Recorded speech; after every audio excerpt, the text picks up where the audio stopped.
lovely viewers and my dear students, welcome to my math distance learning class. In continuation with our series on set theory, today we are going to be doing part 5 of set theory, that is the topic of cardinality of sets.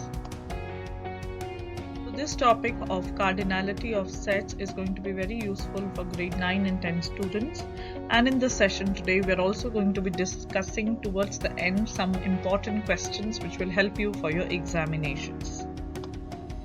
Let's get to know the learning objectives of today's session. In the session today, we are going to understand how we can find the cardinality of sets, and we are also going to be solving some important questions on the topic of cardinality of sets. Okay, so let's discuss the first key concept for today, which is set cardinality or cardinal number. So if I say cardinality of set, I simply mean the number of elements in that set, and the notation for writing the cardinality would be this one. So this is the notation to denote cardinality of a set or the cardinal number. So you take two bars and inside you put the capital letter that denotes the set. For example, if you have a set R, here you can see it is given to you in roster notation or the list method, and it has 1, 2, 3, 4, 5 elements in this set R. Therefore, we could say that the cardinality of this set written in this way is going to be 5. Now, you all know your empty set does not contain any element. So the cardinality of the empty set is going to be 0. Let's look at another example here. So this is a set S, which is defined as in this manner. So it has the list of all the elements. The first element is the empty set. The second element is the singleton A. The third element is the singleton A again. And the fourth element is the set of two elements A and B. So here if you see, this whole complete set of S has 1, 2, 3 and 4 elements, and that's why its cardinality is going to be 4 again.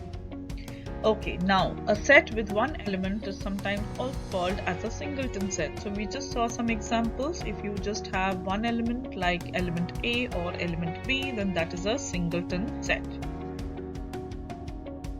Now let's move forward and see an example. So this is the example where you need to find the cardinal number for each set. Let's take the first part, A part. So in this one, you have the set A defined as 5, 10, 15, 20, 25, 6 and 30. So it's a very simple question as it is a finite set. So you can easily just count the number of elements 1, 2, 3, 4, 5 and 6, and therefore you could write the cardinal number or the cardinality of the set as 6 because it has 6 elements. Let's take another one, B here. This is given to you in set builder notation, and we have to convert this into a simpler form, maybe roster form, so that we could just count the number of elements and then give the cardinality. So this is the set of all x such that x belongs to the set of natural numbers, and there is a rule, there is a restriction. Your x has to be less than 16. That means the values of n, the maximum is going to be 15. So we can now count. B is going to be this set, starts from the smallest natural number 1 and goes on 1, 2, 3, 4, so on till 15. So therefore it has 15 elements and the cardinality of this set is going to be 15. Now the C part here, this is just one element, 16. So it's a singleton set having only one element. So therefore its cardinality is 1. We've already discussed about the empty set, and we know because it does not have any elements, so its cardinality is going to be 0. So these were some simple examples on cardinality. Let's try now one question as a guided practice. We are going to be doing this now. And this is the set A which is given to you. Again, very simple. It's given to you in roster form or roster notation. So you can just count the number of elements. So 1, 2, 3, 4 and 5. Because it's a finite set, you could just simply write the cardinality of this set A, or you could write it in this form, the bar. So you put the 2 bars, inside you put the set A is going to be 5. So just count the number of the finite set and that would be your cardinality. These are some important points that we've taken from the last slide. The notation, the way to write cardinality is n of A, or you have seen one more notation, which is inside the bar you put the letter that denotes the set. For finite set, cardinality is very easy. Just count the number of elements and give them as your cardinality. However, for an infinite set, it is not so easy, because an infinite set by definition has infinite or uncountable number of elements. So we can't really say, how many elements are there for an infinite set. Therefore, the cardinality for an infinite set is equal to infinity. So we can't really say which number it is, but yes, it is going to be infinite. Okay, so now some questions to try. So there are 6 questions given here. We are going to just pick up maybe 2 or 3 of them, and then remaining you can try as your homework. So I'm going to be picking up here 80 question. Then I'm going to be picking up 83 and 84. So these are the ones that we are going to try one by one. Let's do answer number 80. So this is, as usual, you can see a minimum, a maximum. Very easy set. It's given to you in list form or roster form. So you have your elements written here, separated with commas. There is a maximum limit 20 and there is a minimum limit 10. So you can easily put in the numbers in between which are missing, and you can complete your set. So 1, 2, 3, 4, 5, 6, 7, 8, 9, 10, 11. You can count. So there are going to be 11 elements in this set, which is a finite set for sure, because it has a minimum, it has a maximum. So therefore the cardinality of this set, either you can write it in this form or you may write n of p is going to be 11. Okay, so that was easy. Now let's see answer number 83. Again, this is quite an easy one, and as you can see, this set has only just one element. It's a example of a singleton set, so its cardinality would be 1. So either you write it in this way or this way, any which ways your singleton set will have just one element. Okay, now what is the difference between these two? Think. There is a minor difference, but sometimes you are bound to make mistakes. So I will give you maybe a minute to think about it. You have to think what is the difference in 83 and 84. And then we are going to be just discussing. I'm putting the question here, T, H, R, E, E. So I'm separating them with commas. So it shows you very easily that there are 1, 2, 3, 4 and 5. So there are going to be 5 elements in this set. Definitely it's a finite set of 5 alphabets. And here your cardinality of the set F written in this way is equal to 5. Okay, so now I will answer your question. What is the difference? Even though THREE is here also, THREE is here also, the alphabets are same. But the difference in 83 and 84 are that in 83 they are all together, they are not separate. They are not different 5 elements. They are making one word, and that is 3 together. So it is just counted one time and it's a singleton set with just one element.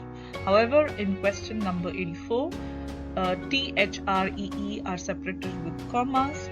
They are different elements of the set F, and therefore they are counted as 5 different elements with the cardinality as 5. So make sure you don't make that mistake of getting confused in 83 and 84. Okay, now so we are moving to a very important topic now. This topic is cardinality of union, and for your exams you are surely going to expect questions on this one. So be careful and be attentive, and let's understand about this topic a little bit more. So if you are given the cardinality of two different sets, so there are two finite sets that we are taking, set A and set B, and because the name suggests that it is talking about cardinality of a union, I hope you all remember that we have already discussed in detail in the previous video about set operations. What do you mean by union of two sets and how do you find it? You also know what is intersection of two sets and how do you find that. In case you want to refresh, please watch my previous video. That was part 4, in which we have discussed these two operations in great detail. Okay, so coming back to this important formula that we are going to be using for the cardinality of the union. So it says that the cardinality of the union of two sets n of A union B is equal to the sum of the two cardinalities NA plus NB, and then from there you subtract the cardinality of intersection. So if I have to read this formula or this expression that works for cardinality of a union, it would be that the formula says to find the number of elements in the union of A and B, you add the number of elements in A and B and then subtract the common elements. I hope you remember intersection refers to the common elements. You are going to just remove the common elements, and that is how you will get the cardinality of the union. Very, very important formula, and based on this you will definitely get some questions in your exam. Okay, so let's see an important example using the formula for cardinality of union.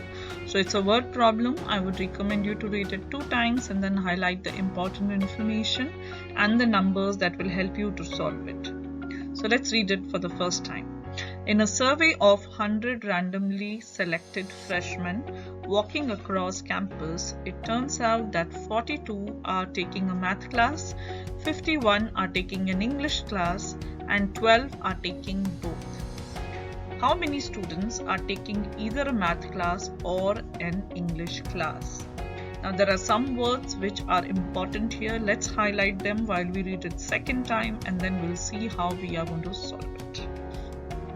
So in a survey of 100 randomly selected freshmen walking across a campus, it turns out that 42 are taking a math class, 51 are taking an English class, and 12 are taking both. So how many students are taking either a math class or an English class? Okay, so now we know that the total is 100, out of which 42 are taking math, so this can form our set A, 51 are taking English, that can form our set B, and 12 are taking both, so that can form, because you have the keyword both here, the intersection. And now you have intersection, you have A, you have B, you have all these 3 cardinalities, so you can easily use the cardinality of the union formula. So let's write the solution now.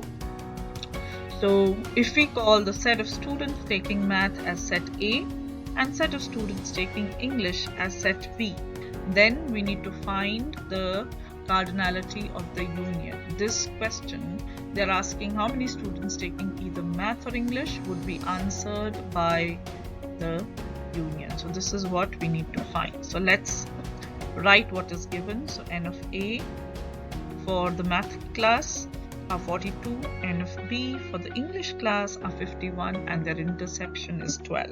So let's use the cardinality formula. This is the formula, and we are substituting the values. So we add 42 with 51 and subtract 12.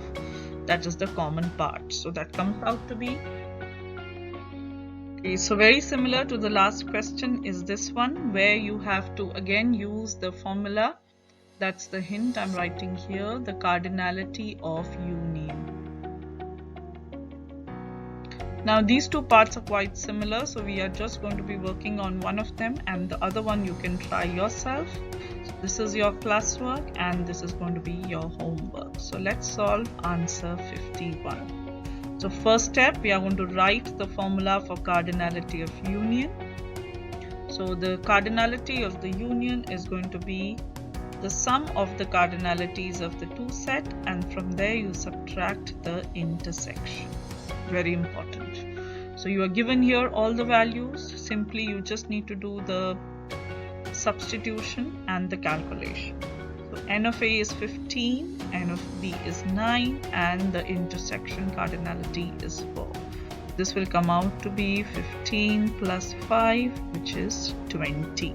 So quite easily you have got your cardinality of A union B using the concept of cardinality of union. Similarly, please solve question number 52 and put down your answers in comment section if you want me to check for you.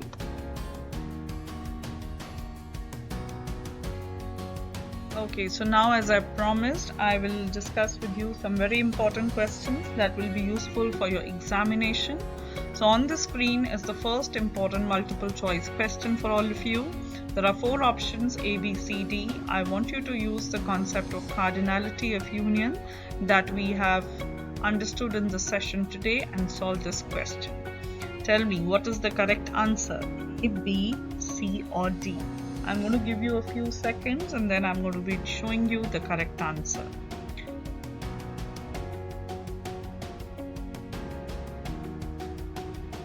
Okay, so let's discuss now. I'm sure you all have got C as your answer because the reason is same, the cardinality of union. You just have to rearrange the terms. You can take the n of A intersection B on the other side because you are given the cardinality of A and B, and then just plug in the values. So n of A is 9, n of B is 5. So the cardinality of the union and the intersection is going to be 9 plus 5. Okay, another problem, very important. I want you to try this one as well and use the same concept, cardinality of union. A, B, C, D. Please tell me what is your answer. I will give you a few seconds to try and then we are going to discuss the correct one.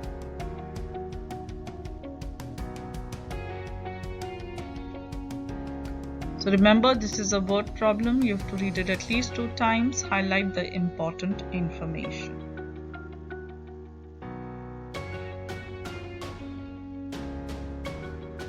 Okay, so let's discuss now. So the correct answer is A, that is 1. And the reason, now let's discuss, because the total number of students are 20, out of which there are 3 which like both the subjects math and English. So the cardinality of the intersection would be 3. The cardinality of M, that is the first set, is 13. For the second set is 9. So if we use the formula for cardinality, we will be able to get the cardinality of the union by plugging in the values here, and which comes out to be 19. Now in the question you are asked how many students like neither of the 2 subjects. So that means they don't like math and they don't like English as well.